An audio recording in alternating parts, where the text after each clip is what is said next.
That's entertainment. You know, when you're a great fighter, a great entertainer in general, you want the person to say, when do I see that person again? When's he gonna play again? When's he gonna fight again? You know, you gotta be able, if you can't put in seats, you're gonna get fired. You know.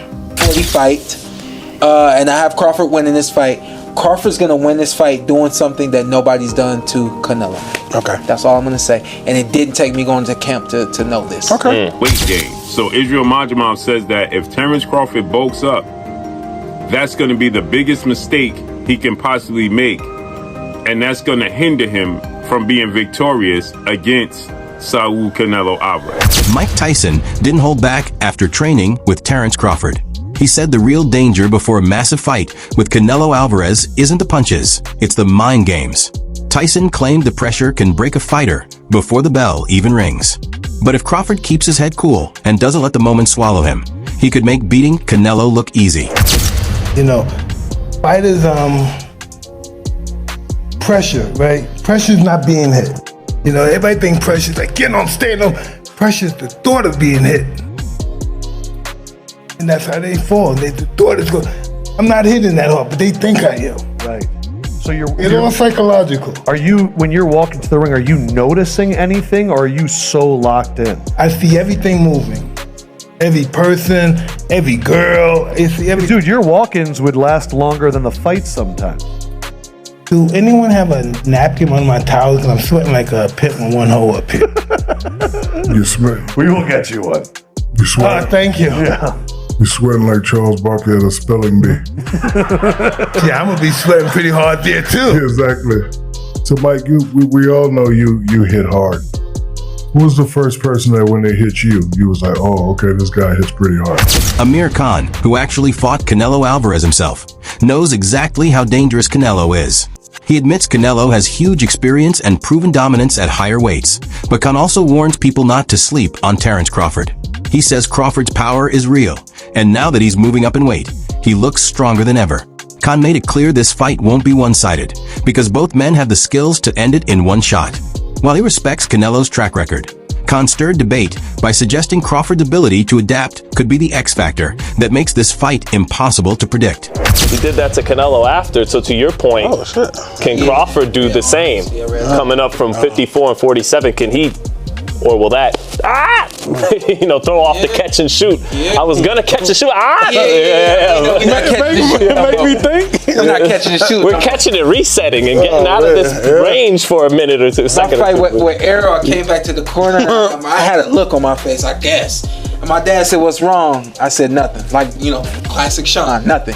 He said, "Sean, tell me what's wrong." I said, my legs are kind of tight.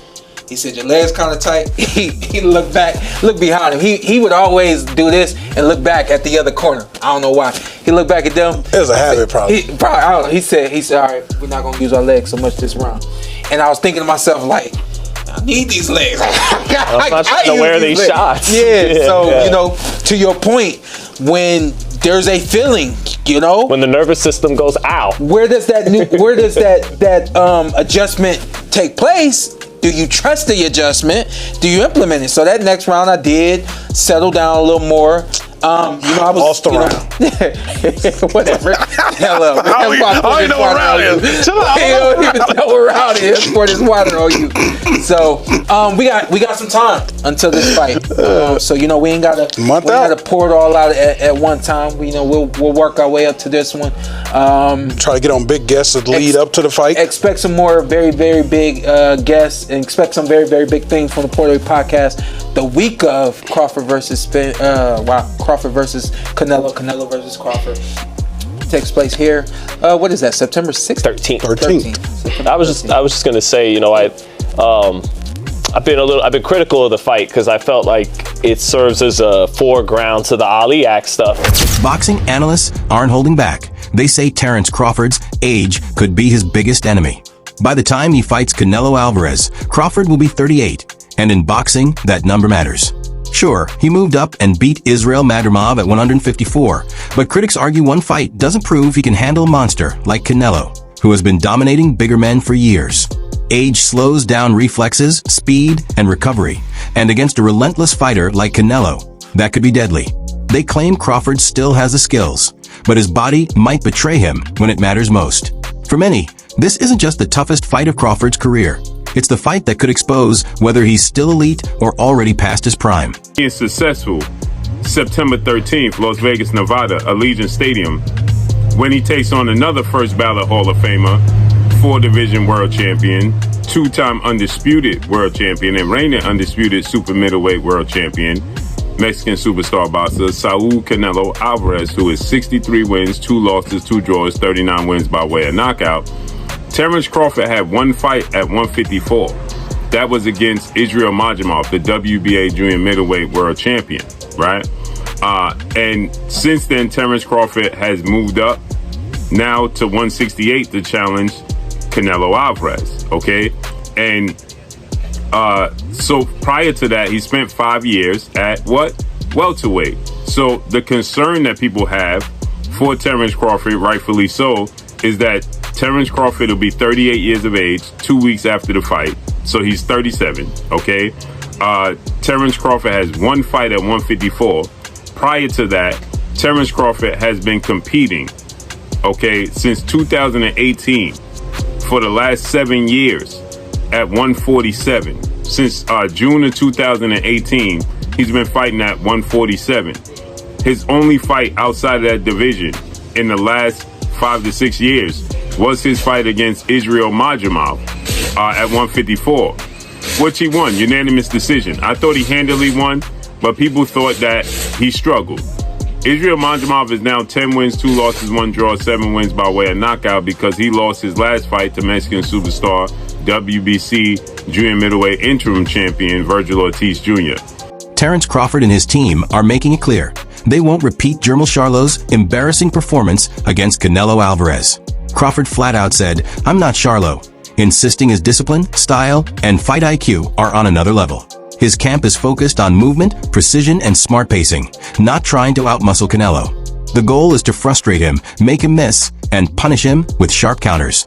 Training has been brutal, with sparring partners brought in to mimic Canelo's power and pressure.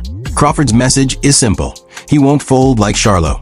He's coming to take over. Team Crawford just revealed that they're currently working on making sure that the Omaha native doesn't end up like Jermall Charlo this coming September 13th when he faces Canelo Alvarez. Now this report comes from Boxing Scene, wherein it was just revealed by somebody from Crawford's camp that Terence Crawford is, quote, wary of repeating the mistake that former 154-pound champion Jermall Charlo made to a new weight limit without consideration of other factors. Boxing Scene further elaborated by saying that Crawford wants to retain his ability to fight with fluidity, maximizing the effectiveness of his power punches from both hands and ability to fight from a southpaw stance. With that said, Crawford's camp is now on full lockdown from the media or any sort of distraction up until fight week. Now, it's definitely worth considering that while it's experts are already questioning whether Terence Crawford's move up in weight could backfire. Photos of him looking bulkier have gone viral, sparking debate about whether he's sacrificing speed for size. Some analysts warn that while pictures can be misleading, the concern is real. Extra muscle doesn't always mean extra advantage. At Crawford's age, added bulk could slow his reflexes, drain his stamina, and take away the very quickness that made him so dangerous. Sure, more weight might give him more power, but if it kills his endurance, Canelo Alvarez could expose him badly. Because the man is simply human.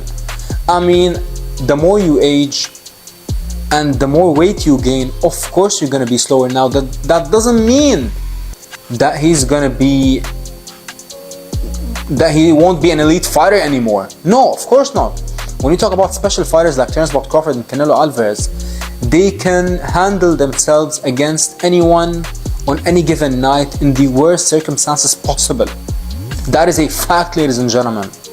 So let's get back into the discussion when it comes to Terence Crawford carrying the 168 division, when it comes to the 168 pound weight. So if you actually think about it, Terence Crawford, how is the man looking right now? I know, yes, I know that we have seen the new pictures of Crawford with him looking absolutely massive, but I actually talked about this in one of my previous videos, ladies and gentlemen, which you can go back and check out. Terence Crawford, don't let these pictures fool you, ladies and gentlemen. Don't let these pictures fool you. Yes, of course Terence Crawford gained weight, but the pictures make it seem like Terence Crawford looks like a heavyweight. Let me tell you this, ladies and gentlemen, the lighting and the pump and the angle, everything plays a part in how you look in pictures. You know what I mean? Like, this is a fact, ladies and gentlemen. I can show you 2 pictures of me taken within 24 hours, and in one picture my physique looks completely different than the other picture. One picture I can take after having a unbelievable workout, with a nice sweat on, with a nice pump, with some nice lighting and a nice angle. I would look completely different than when I look right now or getting out of bed, which I just did. At the end of the day, Canelo Alvarez versus Terence Crawford isn't just another fight. It's a battle of power versus skill, size versus strategy, and legacy versus legacy. Some say Crawford is chasing greatness too late. Others believe he's the one man who can finally crack Canelo's code. Either way, this fight has the boxing world split right down the middle. What do you think? Does Crawford shock the world? Or does Canelo prove once again why he's the king of the ring? Let me know your prediction in the comments below. And don't forget, like this video, subscribe to the channel, and hit that notification bell so you never miss another breakdown. We've got more boxing drama, hot takes, and behind-the-scenes stories coming your way. Stay tuned, because this fight is just the beginning.